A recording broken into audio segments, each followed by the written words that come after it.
Время новостей Татарстана на ТНВ. В студии Алексей Калиничев. Здравствуйте. И вот о чем расскажем. Светлой памяти легендарные личности. 90-летие со дня рождения замечательного человека. В Нижнекамске отметили юбилей Николая Лимаева. Как его решение создали татарстанскую нефтехимию, узнал Рамиль Шайдуллин. Они живут за ваш счет. Кто пьет, не платит. Пускай вешают, пусть вовремя платят. Какие методы используют управляющие компании и чего боятся соседи неплательщиков, разбирался Сергей Хайдаров. Контейнеры есть, разделять мусор пока не научились. Там и хлеб, там и бутылка, там и все полиэтиленовые. Как проходит мусорная реформа в Казани, почему бизнес просит изменить тариф, узнавала Анна Горанова. Молодые профессионалы снова в деле. Мне нравится спиральная техника, когда букет укладывается по спирали по часовой стрелке. Лучшие из лучших со всей республики встретились на региональном чемпионате по стандартам WorldSkills соревновательных площадок. Зарина Ахметова. Легендарные вехи, легендарные личности в Нижнекамске сегодня празднуют 90-летие Николая Лимаева. Как отметил Рустам Миниханов, первый гендиректор Нижнекамскнефтехима был движущей силой и душой развития нефтехимии Татарстана. А строительство этого крупнейшего завода стало возможным только благодаря личной заслуге Николая Лимаева. Рамиль Шайдуллин расскажет, как Нижнекамск отмечает юбилей Героя соцтруда.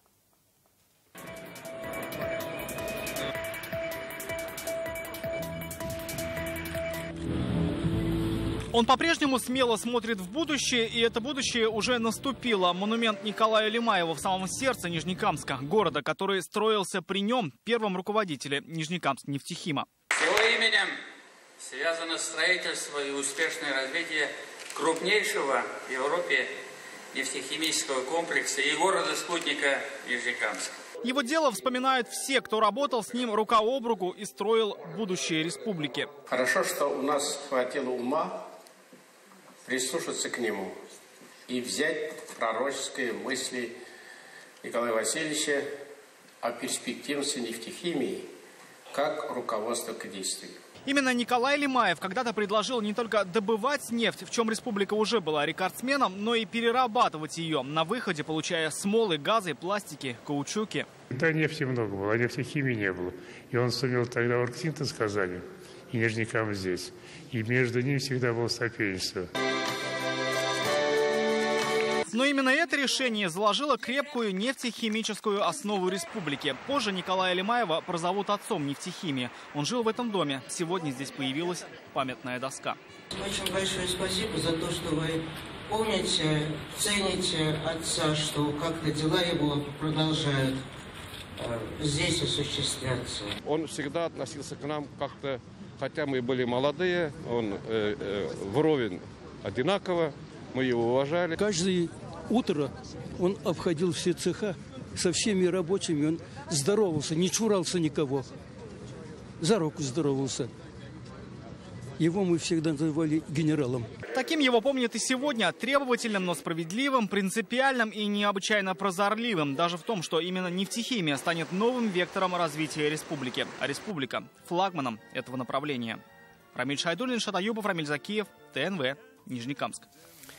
Молодежь берется за дело. 162 компетенции, 1170 участников. Сегодня в Татарстане открылся региональный чемпионат «Молодые профессионалы» по стандартам WorldSkills. В 11 уголках республики школьники и студенты приступили к соревновательным заданиям. Они определят лучших в своем направлении и дадут путевку в сборную. Первый день состязаний увидела Зарина Ахметова.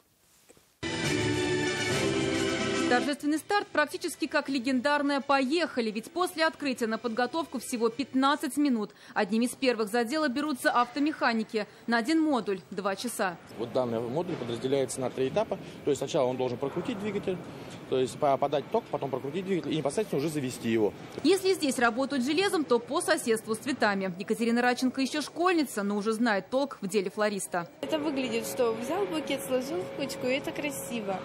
Но есть специальные техники, Мне нравится спиральная техника, когда букет укладывается по спирали по часовой стрелке. Напечатать книгу или газету – для них эта миссия выполнима. На чемпионате будущие полиграфисты пробуют свои силы на станках нового поколения.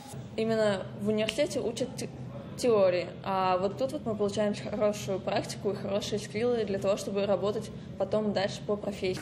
Не только Казань, но и другие города республики присоединились сегодня к чемпионату. В тетюшек в мастерстве соревнуются спасатели. Свою компетенцию курсанты презентовали впервые в 2015 году. У кого-то в руках фотоаппарат и камера, у кого-то пульт управления роботом, у кого-то линейка и карандаш. Все, чему научились, представляет 1170 школьников и студентов. Республика очень высокотехнологична, ее производство очень высокотехнологично, и поэтому обслуживать эти процессы должны очень высококвалифицированные специалисты. И в этом наша конечная цель.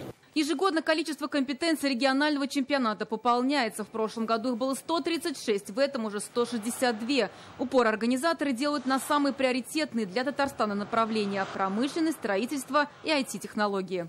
Для нас, как для некого IT-региона даже, да, и имея в наличии город Иннополис, который активно развивается, нам очень важно эти компетенции развивать. И у нас вот впервые фактически соревнования пройдут и на территории Иннополиса. Активно подключился и сам университет. Опыт работы с молодыми профессионалами у республики огромный. В августе Казань принимала международный чемпионат WorldSkills. В копилку российской сборной татарстанские ребята принесли 4 медали. Для многих мировой этап послужил стимулом стать частью движения. Здесь на соревновательных площадках участники проведут еще 3 дня. По итогам будет сформирована сборная республики, которая отправится на национальный чемпионат. Он пройдет в Новокузнецке в июле 2020 года. Зарина Ахметова, Адель Мендубаев, ТНВ, Казань. К другим темам. Вывоз мусора обходится им дорого. Бюджетные организации Казани предлагают ввести начисление по факту, а не по нормативу, как сейчас. Сегодня в ратуше обсудили реформу внедрения раздельного сбора отходов. Она уже год как в действии. Уменьшить размер платы может новый правительственный нормативный акт. Что для этого нужно сделать, выясняла Анна Городнова.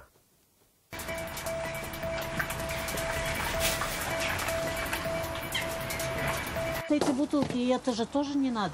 Каждое утро у дворника Гульсеры Насыбулиной начинается с сортировки мусора. Это хоть и не входит в обязанности, но за порядком следить, говорит, кому-то нужно. Они один пакет несут и все, и бросают в контейнер.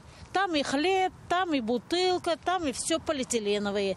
У нас люди такие они. Тара для стекла, пластика, пищевых и перерабатываемых отходов. Летом во дворе на Декабристов установили контейнеры для раздельного сбора. Информационные наклейки уже стерлись, привычка пока не выработалась.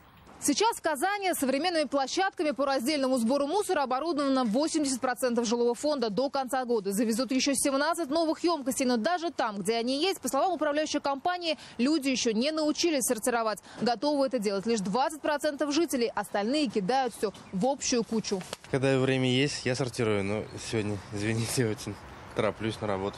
Дома все вместе в одном этом.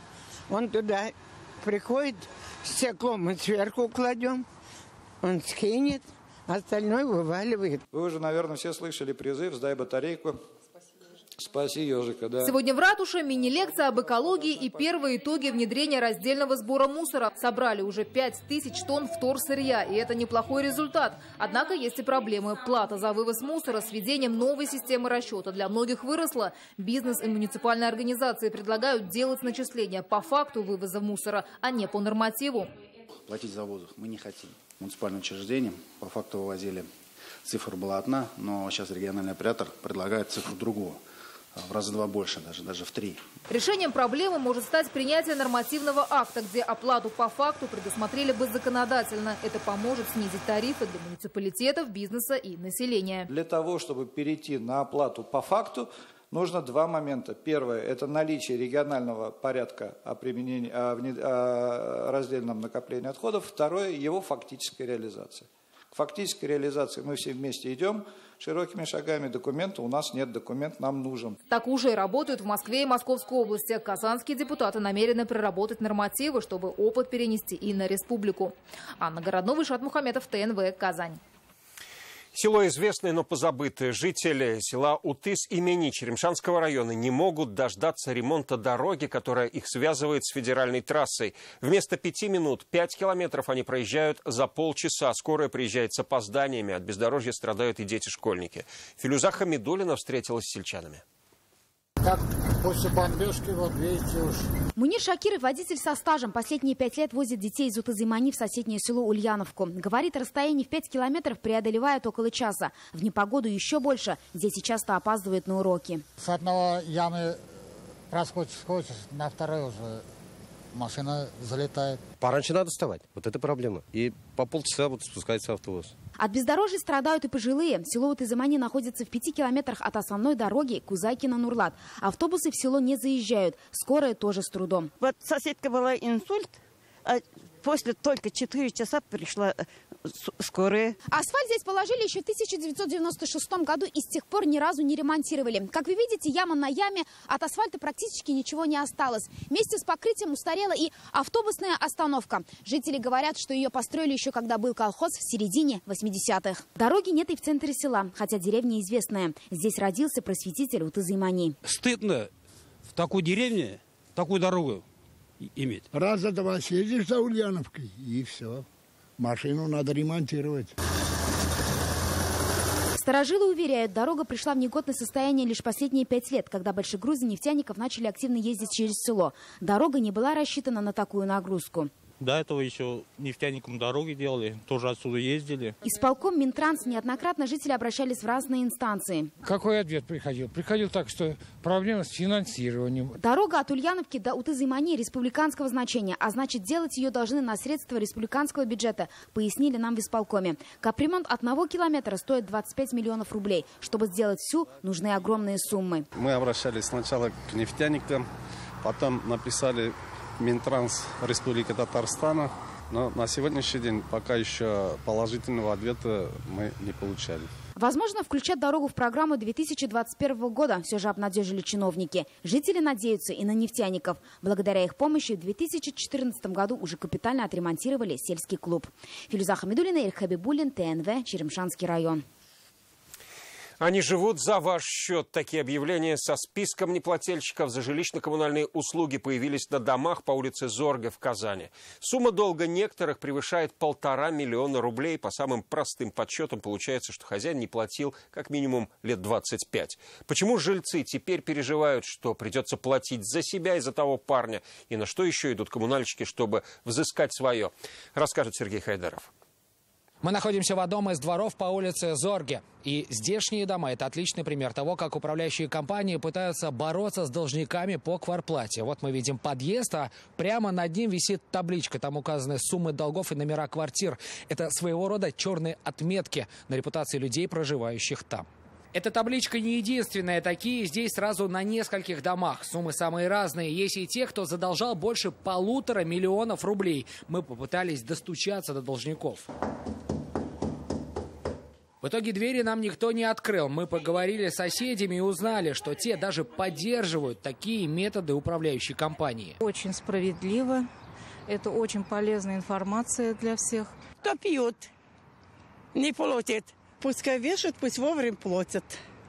Мое мнение такое. Соседи боятся одного, не разделят ли чужие долги. Все дело в этой надписи. Они живут за ваш счет. Люди восприняли ее буквально. В управляющей компании сегодня объяснили, что они имели в виду. Здесь не имеется в виду, что долги этих жильцов каким-то образом раскидываются на их соседей, на добропорядочных собственников. Нет. Мы хотим просто, скажем так, обратить внимание. То есть информацию мы размещаем только в пределах номера квартиры и суммы задолженности. Эта информация не противоречит действующему законодательству. Если вдруг на вашей лестничной клетке появился человек, который не платит за жилищно-коммунальные услуги, вы думаете, что за него платите, это неправда.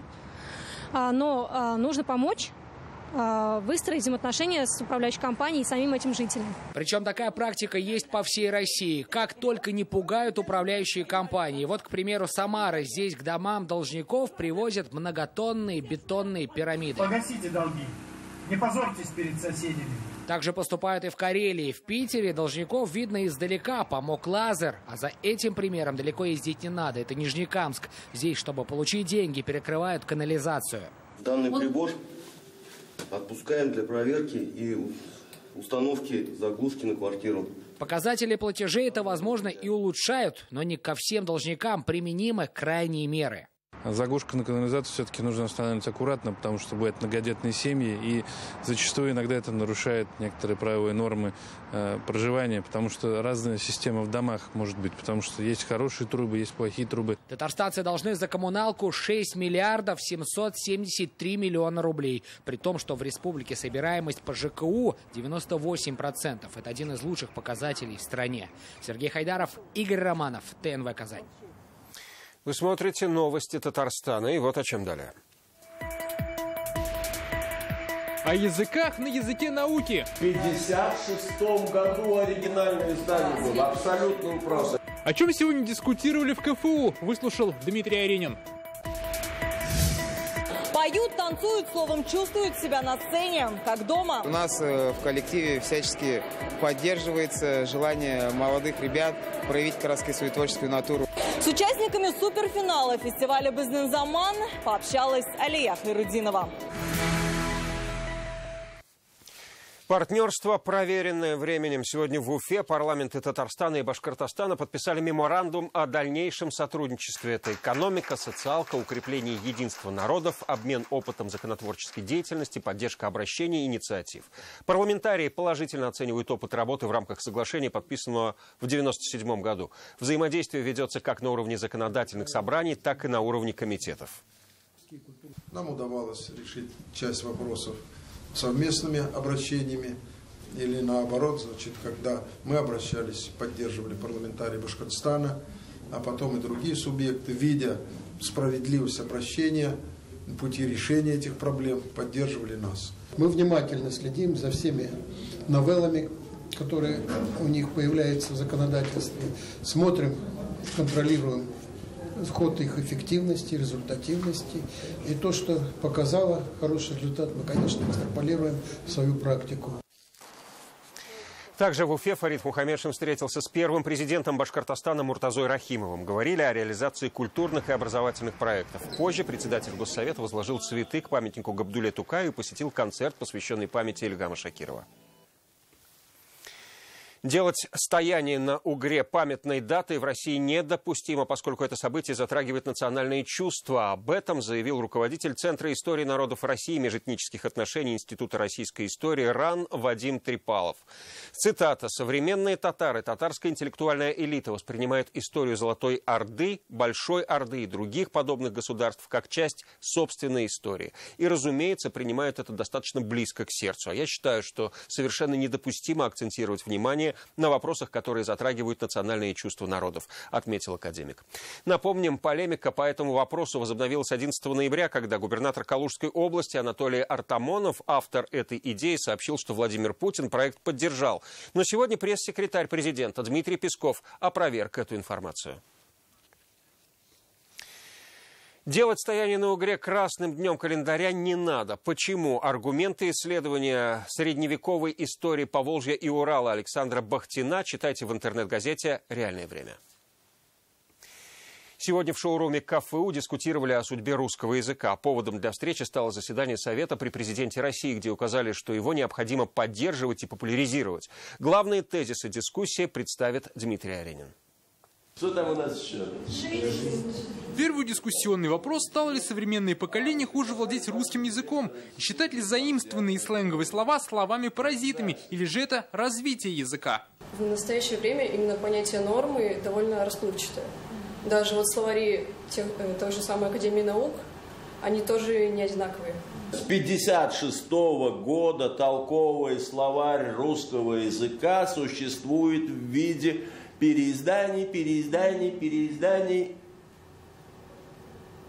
Язык на треть, наверное, с тех пор изменился, а мы все переиздаем. В чем точно солидарны эксперты? Знать много языков можно и, главное, нужно. Каждый язык – это тренажер для головного мозга. Мы изучаем русский, это славянская группа языков, развивает одну часть головного мозга. Мы изучаем английский, это германская группа языков, развивает другую часть головного мозга. Татарский, это тюркская группа языков, третью часть головного мозга. Другой вопрос, как этого добиться? И здесь высказали две точки зрения. Мотивация. Сегодня меркантильные родители, меркантильные дети, молодежь, и они задают вопрос, а зачем мне нужно это? Почему я должна тратить большее количество времени на изучение татарского языка? Какие бы прекрасные у нас не были устремления, реализация всего требует каких-то финансов. Как подытожили, нужны более доходчивые методики преподавания и пример родителей, чтобы вопрос обширного языкознания даже не возникал. Дмитрий Арин, Александр Лобанов, ТНВ, Казань. На факультетах музыкального творчества не хватает бюджетных мест, о татарской эстраде, детского репертуара. Как поддержать искусство в республике, сегодня обсудили на заседании Комитета Госсовета по культуре и образованию. Эксперты рассмотрели концепцию развития, принятую в мае прошлого года. Какие горизонты она открывает современным музыкантам, узнала Юлия Муратова. Музыкальное образование поднять на новый уровень, а татарскую культуру сделать популярной. Это главная идея концепции развития искусства. Как это сделать? Вот основной вопрос. Сегодня в Татарстане 800 певцов, но вот качеством исполнения может похвастать далеко не каждый. Планка очень низкая. И содержательная сторона, и слова, и музыка оставляет желать лучшего. Я вот об этом говорю. Поэтому мне кажется, Министерство культуры должно все-таки под свою опеку это взять. Может быть, создать агентство, через которое проходили бы певцы. Они как раз будут проходить, так называемый, да не цензура, это практически отбор художественный. В республике 2 десятка концертных залов, 40% концертной музыки, фольклор. В этом году в фестивалях приняли участие свыше 100 тысяч человек. Однако, по словам экспертов, среди всего разнообразия репертуара не хватает именно детского. Они поют вообще взрослые песни о любви там, в основном. А я говорю, а почему они так поют? А говорят, не хватает детских песен. В советское время все время проводили конкурсы детских песен. Новые конкурсы надо. А вот больше половины учащихся вузов участвуют в творческих конкурсах регулярно. Однако там другая проблема. Бюджетных мест не хватает. Безусловно, сейчас эту работу поднимем. И я думаю, что нас поддержат в подготовке кадров именно для национальной нашей культуры. Проблема сегодня не только в татарском вокальном исполнительстве. Та же проблема сегодня и в подготовке кадров для нашего театра национального. Проблемой остается учебная программа. Она разная. Одни музыкальные школы принадлежат Министерству культуры, другие – Минобру. На повестке дня разработать единый стандарт. Еще одна задача к столетию ТАССР – подготовить интернет-портал. Юлия Муратова, Равзель Гарипов, ТНВ, Казань. Они и кочегары, и плотники, и строители, и даже автоинспекторы. Но сегодня каждый еще и артист. В Казани стартовал суперфинал фестиваля «Наше время» Безден Заман. За 2 дня жюри определит участников гала-концерта. Тогда объявит обладателя гран-при Кубка президента Татарстана. С творческой рабочей молодежью пообщалась Алия Хайрудинова.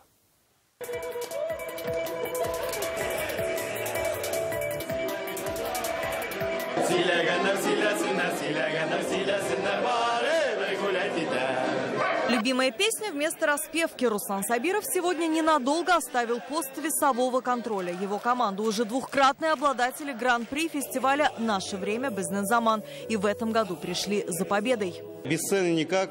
Не первый год, уже к этой сцене привыкаешь. И каждым годом охота все к сцене, это расслабляет. А это те, кто с химией на «ты». Прямо со сцены сотрудники Менделеевского завода «Аммоний» рассказывают о пользе минеральных удобрений. Хотим показать, как наше предприятие может помочь отдельной маленькой африканской стране в их проблеме голода. В этом году на фестиваль заявилось 174 предприятия. В суперфинале ждут номинации «Музыка», «Хореография», «Минута славы». В этом году самыми активными оказались врачи, сотрудники транспортных предприятий и учителя. Мы ровно 7 лет доказываем, что учителя – это очень творческие, очень позитивные и очень смелые люди. А вот жюри уверено, что и на сцене идет настоящее производство. Мы занимаемся счастьем, производством счастья, чтобы в каждом производстве были счастливые люди, чтобы это счастье отражалось в их работе. Как бы реалистично не выглядело, на самом деле все это реквизит. На что только не идут участники, чтобы поразить жюри. На самом деле о сцене Безден Заман можно задуматься и телевизионщикам. Только тогда вместо машины потребуется телевизионная вышка. Алия Хайрудинова, Вадим Илларионов, ТНВ, Казань.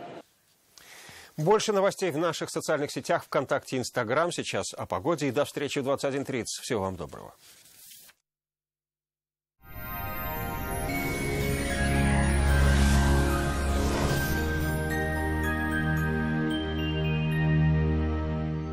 Здравствуйте! О погоде после полезной информации. Давно мечтаете о новой кухне? Хотите качественно, в срок, да еще и со скидкой 20%? Звоните в Данил Мастер 2 167 166 или приходите в Казань, Восстание 23. По данным сервиса Яндекс.Погода, на юго-востоке Татарстана возможны осадки в виде снега. Днем температура будет колебаться от 0 до -1. На северо-востоке республики небо будет затянуто облаками. В набережных Челнах пройдет снег. Днем 0 градусов. На севере Татарстана аналогичная ситуация. Будет снежно и до -1. На северо-западе республики будет облачно, но без осадков. Днем 0 + 1. На юго-западе Татарстана будет пасмурно, 1-2 градуса выше 0. В центре Татарстана, как и по всей республике, пройдет снег. Днем не выше +1. Спонсор показа – федеральная сеть медицинских центров «Доктор Рост».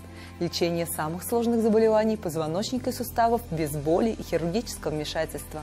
За 10 лет в 10 городах России врачами клиники отменено более 10 тысяч операций. Боль в спине и суставах «Доктор Ост» лечит так, как не умеют нигде. Забыть о боли помогают умные машины, способные заменить и лекарства, и протезы, и даже скальпель хирурга. Болевой синдром обычно исчезает уже после первого сеанса. Не терпите боль. Поспешите в «Доктор Ост».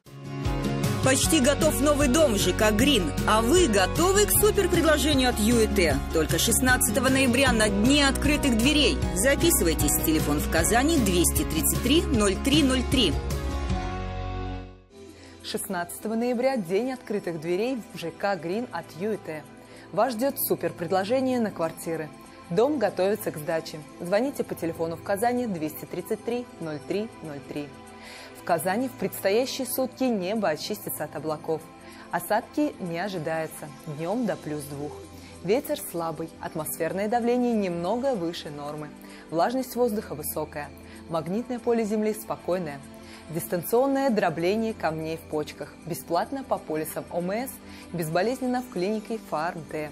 Успейте записаться по телефону в Казани 292 66 77. Дистанционное дробление камней в почках. Без боли, без операции, бесплатно. По полисам ОМС. Клиника ФАРМ-Т. 292 66 77.